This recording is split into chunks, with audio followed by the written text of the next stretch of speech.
सा ही दूर एक छोटा सा गांव था। उस गांव में एक परिवार रहता था। परिवार में गरिमा और उसका पति बिरजू और उनके 2 बच्चे चिंकू और पिंकी रहते थे।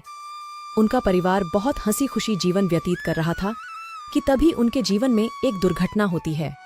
कार एक्सीडेंट में उसके पति बिरजू की दोनों टांगें खराब हो जाती हैं, जिस वजह से बिरजू घर पर बैठ जाता है। दोनों टांगें काम न करने की वजह से बिरजू अब कोई काम भी नहीं कर पाता था, जिस वजह से घर की सारी जिम्मेदारी गरिमा के ऊपर आ गई थी। गरिमा ने जैसे तैसे हालात को संभालते हुए गांव में एक सब्जी का ठेला लगाया और वह सब्जी बेचने लगी। गरिमा बहन, ये तो तुमने बहुत अच्छा काम किया कि यहाँ तुमने सब्जी का ठेला लगा लिया। यहाँ गांव में सब्जी का एक भी ठेला नहीं था। हम सभी को सब्जी लेने के लिए पक्की सड़क वाले रास्ते पर जाना पड़ता था, जो कि हमारे घर से कितना दूर है। अब यहाँ पास में सब्जी होने की वजह से अब हम सब यहीं से सब्जी ले जाया करेंगे। इस तरह गरिमा का सब्जी का व्यापार ठीक ठाक चल रहा था। अब गरिमा को घर का पूरा काम और बाहर का काम दोनों करना पड़ता था, जिस वजह से कभी कभी गरिमा बहुत थक जाया करती थी। अरे क्या हुआ गरिमा बहन, तुम आज बहुत थकी थकी सी लग रही हो। नहीं दीदी, बस वो रात में नींद पूरी नहीं हो पाई ना, और सुबह सब्जी लेने बड़ी बाजार पर जाना था, तो बस वही थकान है थोड़ी सी। थोड़ा तुम अपनी सेहत का भी ध्यान रखा करो, बीमार पड़ जाओगी तो यह सब्जी भी नहीं बेच पाओगी। हाँ दीदी, बस ये सब्जियां बिक जाए तो मैं घर जाकर पहले आराम ही करूंगी। इस तरह गरिमा सारी सब्जी बिक जाने के बाद वह घर आ जाती है और घर पर आकर अपने पति और बच्चों के लिए खाना बनाती है और सारे मिलकर खाना खाते हैं।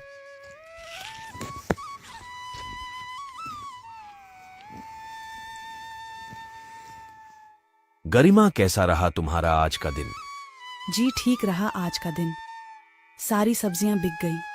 कल सुबह जल्दी उठकर बड़ी बाजार से ताजी सब्जियां खरीद कर लानी होगी, तभी उसे बाजार में बेचने जा पाऊंगी। गरिमा, मुझे माफ कर दो। मेरी लाचारी की वजह से तुम्हें घर का काम और बाहर का काम सब अकेले ही करना पड़ता है। आप ज्यादा चिंता मत कीजिए, मैं सब संभाल लूंगी। आप बस अपना ख्याल रखिए, बाकी का काम आप मुझ पर छोड़ दीजिए। चलिए, अब सबने खाना खा लिया है तो जल्दी से सो जाते हैं, सुबह जल्दी भी तो उठना है। आज सुबह गरिमा जब बिस्तर से उठने की कोशिश करती है तो वह उठ ही नहीं पाती। उसका पूरा शरीर बुखार से तप रहा था। हे भगवान, मेरी हालत तो बहुत ज्यादा खराब हो गई है। मैं तो उठ ही नहीं पा रही हूँ। अब मैं बड़ी बाजार से सब्जी कैसे लाऊंगी? तबीयत ज्यादा खराब हो जाने की वजह से गरिमा बड़ी बाजार से सब्जियां लाने नहीं जा पाती है। इसी तरह 2-3 दिन निकल जाते हैं और गरिमा की तबीयत में कोई सुधार नहीं आता, जिस वजह से गरिमा बाजार में ठेला भी नहीं लगा पाती। दूसरी तरफ गरिमा के बाजार में ठेला न लगाने की वजह से राजू नाम का एक व्यक्ति गरिमा की जगह पर अपनी सब्जियों का ठेला लगाने लगता है। अब गांव के लोग राजू से सब्जियां खरीद कर ले जाया करते थे। इस तरह राजू का सब्जियों का व्यापार अच्छा चलने लगता है। ऐसे ही 1 हफ्ते बीत जाने के बाद गरिमा की तबीयत में सुधार आ जाता है और गरिमा फिर से बाजार में सब्जी का ठेला लगाने आती है, तो उसने देखा कि उसके ठेले लगाने वाली जगह पर एक दूसरा ठेले वाले ने अपना ठेला लगा रखा है।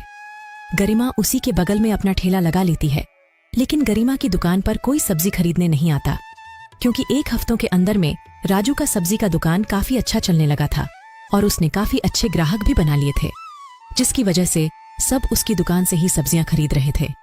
इस तरह गरिमा की आज एक भी सब्जी नहीं बिकती है और वह अपनी सब्जियों का ठेला लेकर घर आ जाती है। क्या हुआ गरिमा, तुम इतनी उदास क्यों? जी, आज हमारी एक भी सब्जी नहीं बिकी।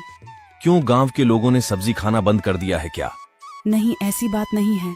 दरअसल मेरे ठेला लगाने वाली जगह पर किसी और ने ठेला लगना शुरू कर दिया है और सब लोग उसी से सब्जी खरीदते हैं। कोई नहीं गरिमा, तुम कल फिर से सब्जी लगा लेना। आज सब्जी नहीं बिकी, इसका मतलब यह तो नहीं कि कल भी नहीं बिकेगी। हाँ, आप बिल्कुल सही कह रहे हैं। मुझे हिम्मत नहीं हारनी चाहिए।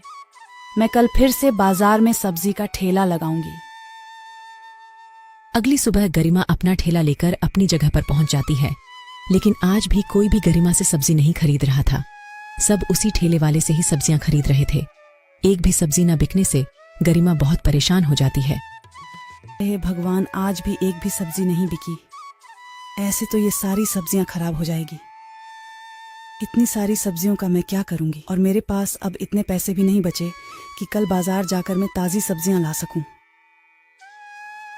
सब्जियां न बिक पाने की वजह से गरिमा परेशान होकर अपना ठेला लेकर घर जाने लगती है कि तभी उसकी नजर सड़क के किनारे एक पाव भाजी की दुकान पर पड़ती है।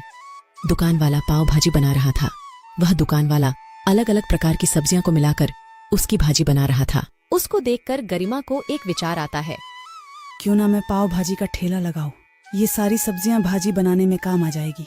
क्या पता मेरा पाव भाजी का काम ही चल जाए। यह सोचकर गरिमा घर आ जाती है और वह अपना विचार अपने पति बिरजू को बताती है। बिरजू भी उस पर अपनी सहमति जताता है। फिर क्या था, अगले दिन गरिमा बाजार में अपने ठेले की जगह पर पाव भाजी का ठेला लगाती है।